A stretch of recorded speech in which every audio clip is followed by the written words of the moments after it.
Day 8. Okay. Well, our guest has just announced what day it is. It's day 8 of our discussions together, and we are very excited today because one of our favorite teachers, one of our favorite authors, one of our favorite humans, Sara Ahmed, is with us today, author of Being the See, I've got that sucker bookmarked as well. Sara, I know you've been in Thailand for a long time, but now you have come back to the state, working in Chicago. So we're so happy to see you. Why don't you just tell us real quickly what you're up to? Yeah, absolutely. Thank you for having me. I know you weren't recording when I screamed when I turned on the Zoom. We're just seeing both of your faces, so I'm pumped about that. I've been in Bangkok, Thailand for the last 4 years working as a literacy coach, and I wouldn't trade it for the world. It was hard to leave, but the pandemic kind of nudged me back to Chicago to be closer to my family. And I'm working at an independent school, doing all the things. I'm a 5th grade advisor. I was a 5th grade sub in language arts for a little while. I'm the director of curriculum integration. I'm also the director of tech integration, which is not my thing, but I'm learning, which is super fun. So it's a neighborhood school. It's good. Everything's good. I'm waiting to coach again. I want to coach sports again, so Great. that's what I'm doing. I'm there. Yeah. Do they have teams there that you could coach? Yeah, for sure. Just like waiting for kind of COVID restrictions. Chicago's been pretty tight on the restrictions. And so, yeah, just waiting. That's the piece of like my, how I like to do that. And I love sports. That's just the piece of my teaching that's missing right now. Who's on your March Madness bracket? I got to ask. Busted. So busted. I don't know. I mean, I went to Iowa, so obviously I'm like Big Ten ride or die, which is a mistake every time in the NCAA bracket. Because they're not. Yeah, I don't really want to talk about that. Yeah. My bracket is terrible. Thank you, Illinois, for nothing. I know. I had them going all the way. Chicago, I actually had picked Illinois. But I did too. Yesterday, Penny and I had a conversation about the role that literature plays in building empathy for other people. And our concern was that kids are not getting a wide range of literary experiences. They're not getting out of their culture. They're not getting out of their bubbles to read the world from the perspectives of others. And of course, that reminded me so much of your book. And maybe we could just start by, because you talk a lot about social comprehension. Maybe you could just kind of kick us off and tell us what you mean, what that means for people who haven't read your book. Yes, super. It's been kind of fluid for me thinking about it. The more I'm moving around the world and the more I'm working with teachers and kids, I feel like things have shifted in the way I'm thinking about it. But really, like the basis of it, Kelly and Penny, when I started the idea, I was like, okay, so there's these reading comprehension strategies that are a nice foundation that teachers know. But when we go out into the world, like when I step outside my door, I'm still doing those things, but I'm doing that through reading the world and interacting with people, right? I'm determining importance. I'm making connection. I'm asking questions, whether, outwardly or inwardly. I'm synthesizing, right? And I'm making meaning all the time. I'm just doing it in the social context, right, of interaction. And I've always lived in big cities. So for me, like I'm constantly intersecting with people. I'm commuting with people, right? I'm walking next to people. And so that's the bigger piece of where it came from. And then you talk to my editor 3/4 of the way through the book, I was like, no, wait, I want to change this. I'm thinking of other things. It's not just the determining importance and synthesis and all of that. It's actually these social habits that I want, that we practice every day. We listen to each other with love, right? We're really candid with each other if we're working through that candor. We're not always candid, but we can work through that even when that's really uncomfortable. We face crisis together, like unrelentless crisis in so many ways. We're finding our humanity in ourselves and others. And like my first principal that I had in Chicago, Barbara Kent, she always used to talk to me about, our students finding their humanity in this literature that we're reading with them. She just always kept saying that to us, right? And like, how are we finding our own humanity as well? And so what are the other ones? That becoming just better informed of the world, right? Smokey and I talk about the world handing us curriculum all the time. Like, how are we becoming more informed? And then obviously the baseline of that whole thing is I need to know about my own identity, really, like truly first. So exploring our own identities and then just getting a little bit more proximate to others. So Kelly, when you're talking about literature and the expansive publication world that we have now, you know, like my kids are handing me books and I was like, man, if I had this when I was a fifth grader. Yeah. You know, like Hannah Khan's books, Supriya's books, like all of these books that Indian and Pakistani and Muslim writers for me are writing that kids are seeing themselves in, but also just a whole window into another world, right, that they didn't have. For me, I'm starting to think about now, because I'm in elementary school, I'm trying to think about how when we do things like author studies and creator studies or illustrator studies, how we can work to get more proximate to the writers, right, and the authors and like their human story. Because, you know, the back pages of the books of the jackets, like Matt Glover was really someone that turned me on to just like reading those about the authors with kids. Yeah. Right. And you all too, like you do that in your work. It's a similar thing to getting to know somebody. Right. There's always like a fun little line in there about what they do with like their family or that they surf on the weekends or whatever it is. And so I'm trying to nudge myself and teachers that I'm working with and the kids to say like, hey, like I'm going to put a face with this book. Because sometimes we're just consuming all the lists out there, you both know, right? All the diverse lists, all the representation in the world out there. But how am I getting a little bit closer to the Angie Thomases of the world and their humanity? So that's the bigger piece for me. You talk about that in the book, right? You have a section about what was it? Finding humanity in yourself and finding humanity in others. Yeah. Right? That's a very different approach to teaching a novel than making sure, you know, you do reading skill A or B. Right.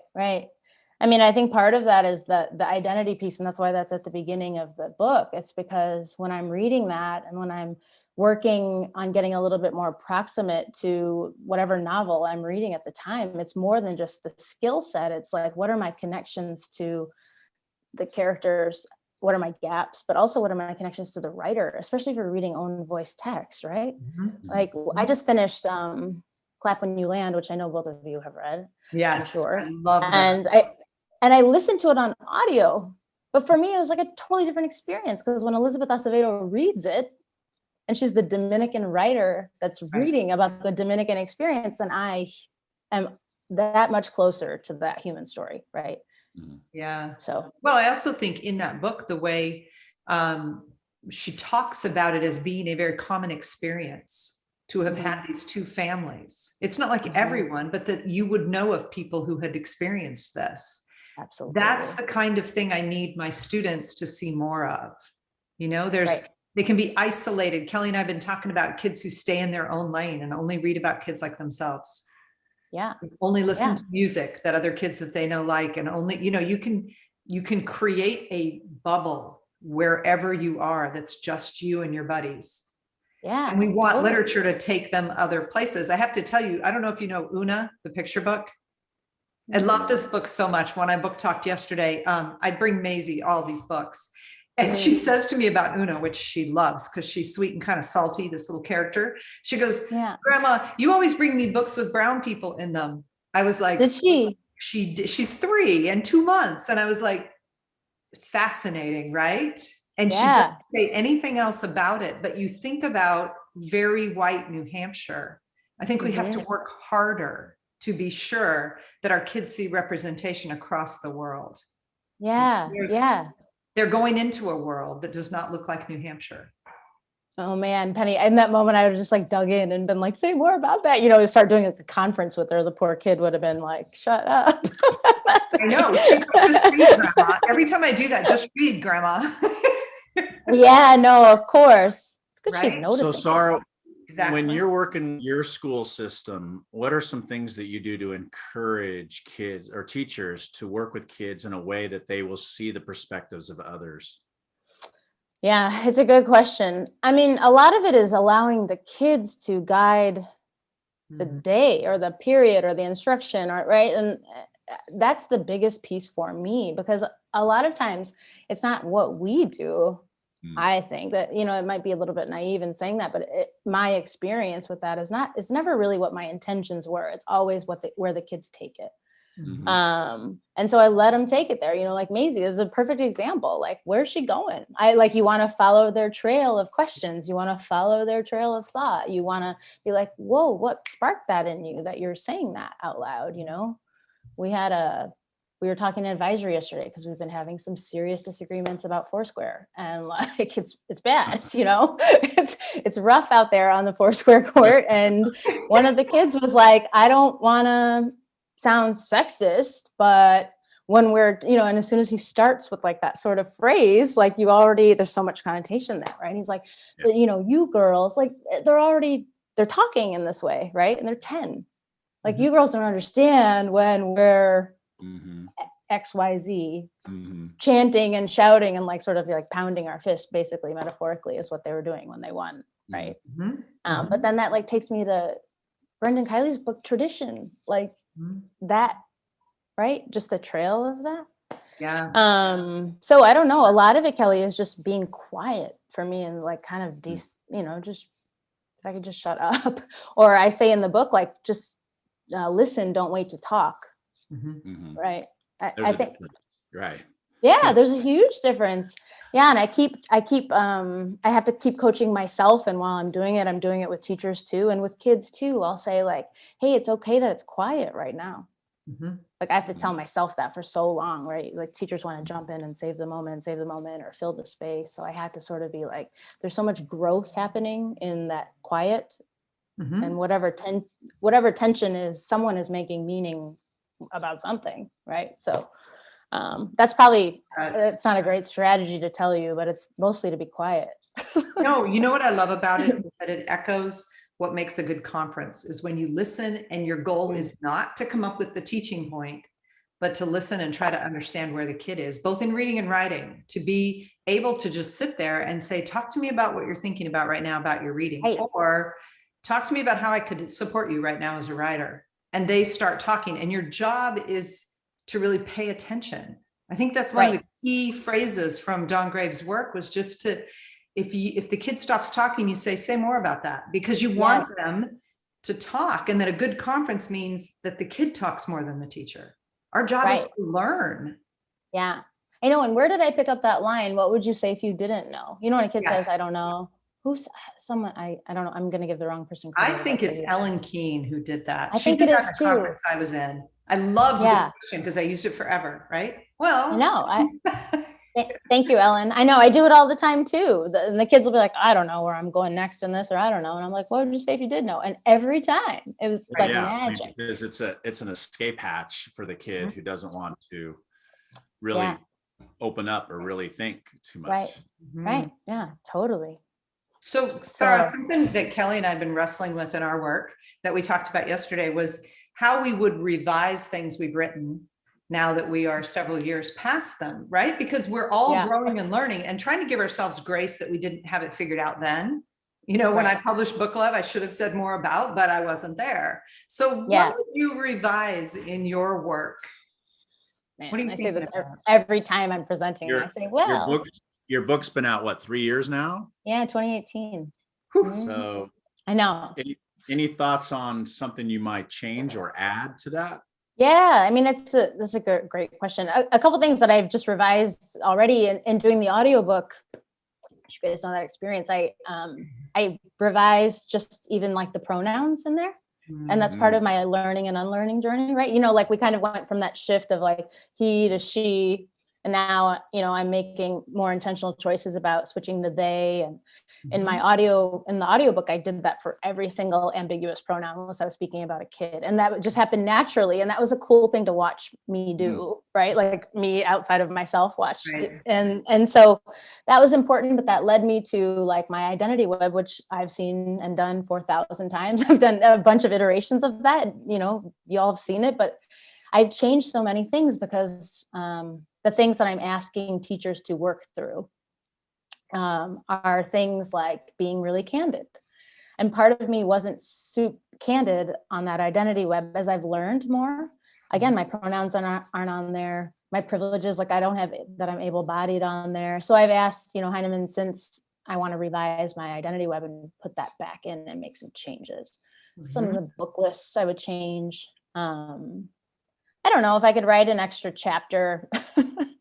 If I could write an extra chapter or perhaps the next project, it would probably be around our talk and our discourse a little bit more. If I could expand, there's pieces of it in the book. But I'm really fascinated by the way we speak to each other in society. And just for those, yeah. Well, don't say that too loud. For those who don't know your work, could you say just a little bit more about an identity web and what it is? Yeah, sure. So, when I was a baby teacher, my first year, my former principal said, you need to go to this organization. They have great PD. They're called Facing History and Ourselves. And I did, and I never looked back. Every city I've moved to, if you know me, you know that I've lived in all the big cities, and I've found their office in every city, right? They're in LA, they're in New York, they're in Chicago. And when I went there, it was the first time that someone had ever asked me to consider my own identity as something that I'm carrying into the classroom. No one had ever asked me that before. I was 22 years old, 23 years old, right? And I'd never really wanted to face my identity because I grew up in a town very much like what you're talking about, Penny.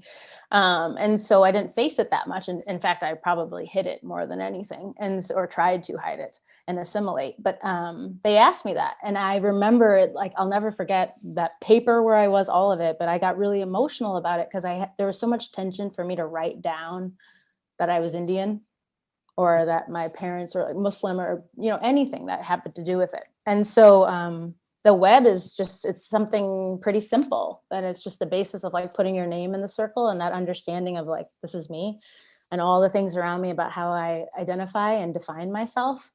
But then, Dr. Beverly Tatum's work about identity is also, right, how people define you and say who you are. And that was the part that was really hard for me.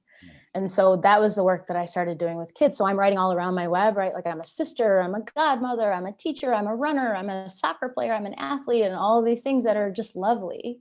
And I can find connection with anybody about those things. But it's the peeling back a little bit of the layers of who I am. And that's why the biggest thing I would revise, and I'm glad you just reminded me of that, Kelly, is that I tell teachers all the time now, if I could go back and revise one thing, it would be about that evolution of an identity web and how it's actually the first authored text that kids create, right? So it's the first time that I'm putting pen to paper and I'm authoring something.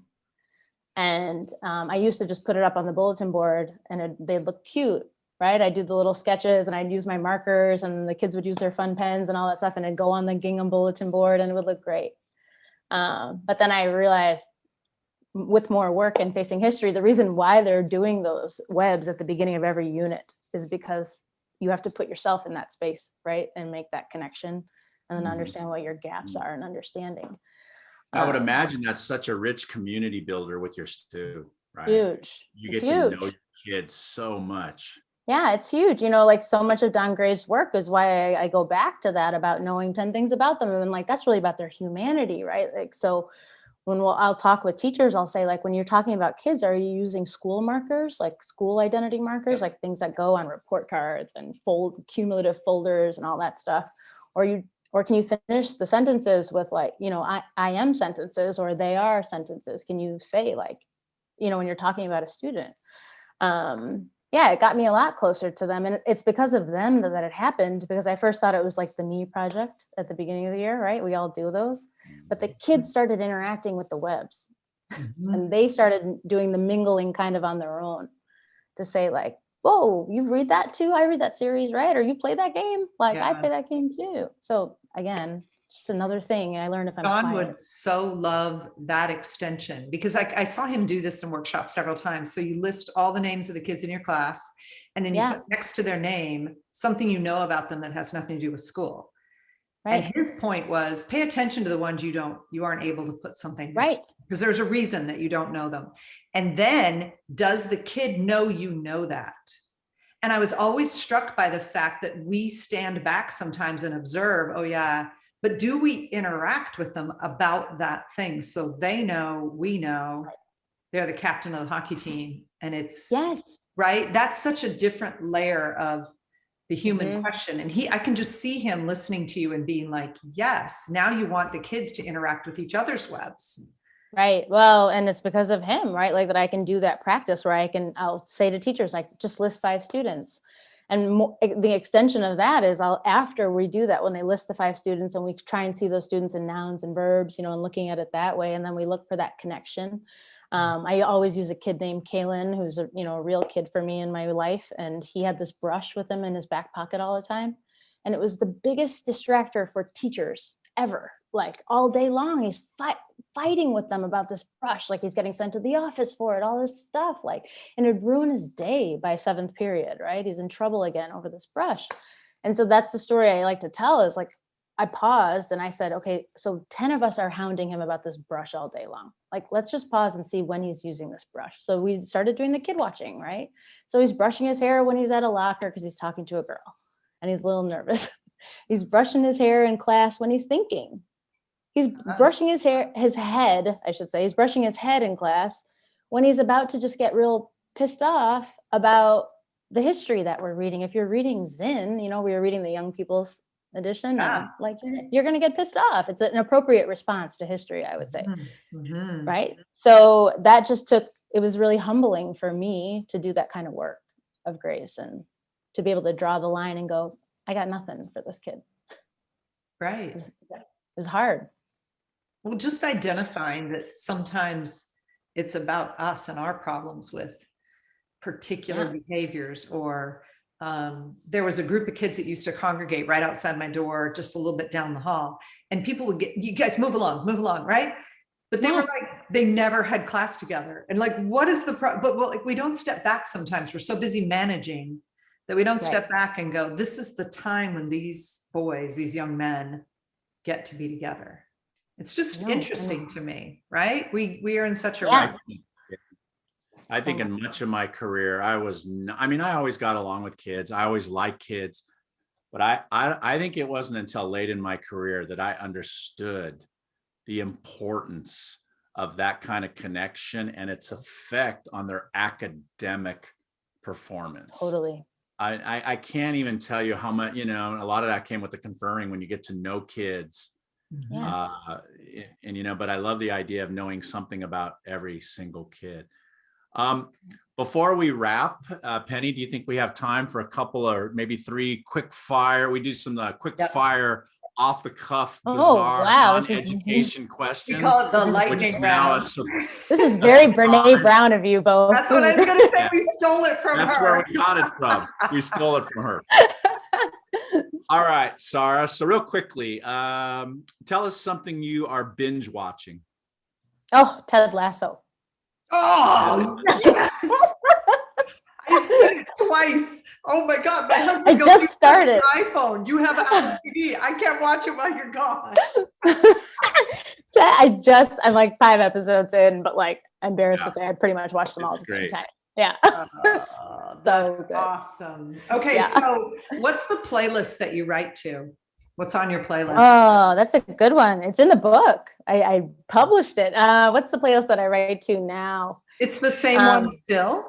No, but there's some, there's some heavy hitters that'll stay on there forever. The playlist that I write to, I write to a lot of Taylor Swift, a lot. Yeah, a lot. No wonder I like you so much. No, nonstop. I feel like maybe I'm having deja vu. Have we had this conversation? I've got Taylor Swift songs that I play at different parts of my day, like commuting, getting up, like all kinds of things. So I write to her a lot. I write to the NPR Tiny Desks. I'll just turn those on. God, those are great. Gosh.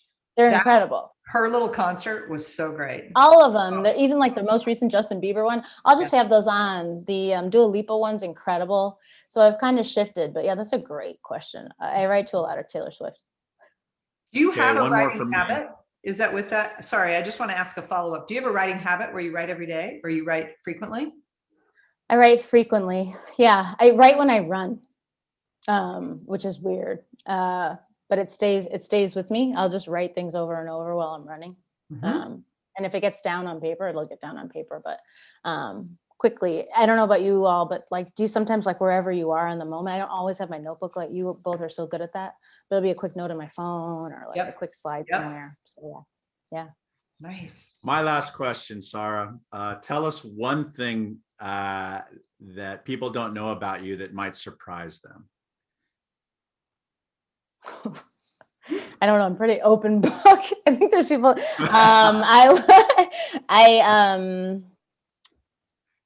I love McDonald's. I do. Really? It's weird. It's a weird thing. It's a small thing on my identity web. If you pay attention, you'll see it. Yeah. I don't know if that'll surprise people because I share that often. That's great. Yeah. Penny, last one. Oh, Sorry? no, I thought we were doing 3, so I only wrote down. Okay. Well, we looked forward to this all week, and it lived up to expectations. We were so happy to see you and to hear from you again. And once this pandemic is in the rearview mirror, we have to get together. Let's do it. And hang out again. We miss you. I miss you too, Yes. both so much. It's so good Yeah. to see your faces. It feels like a little bit of a hug. It feels Don't so good. forget, everybody, if you have not read Being the Change, Sara Please do. Ahmed, Lessons Thanks. and Strategies to Teach Social Comprehension. Thanks my again, gosh. Sara. Thanks you both. Such Thank an you so essential much. book. We'll see everybody Thank else on you. Monday.